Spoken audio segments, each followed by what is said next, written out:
Mistakes to avoid with NanoShield. What the fuck is this? How to use? Mistake 1. Always read the instructions.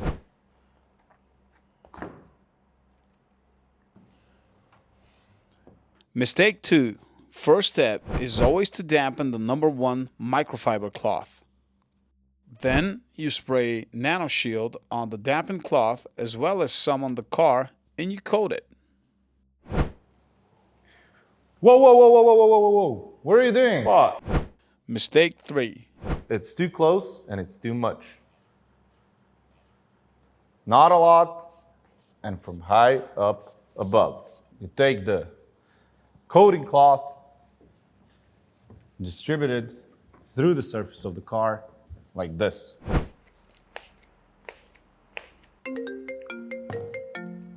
Hey, what's happening, man? Yeah, what's up? What? She said what? Man, I told you about it, man. Really? What did you say to her? Come on, man. I told you about it. Tell you, man. It's not work. All right, don't worry. I need to do this. Okay, I'll call you later. Mistake 4. Never, ever leave it to dry. After you spray it, you gotta coat it and then immediately buff it. NanoShield cleans, seals, and protects.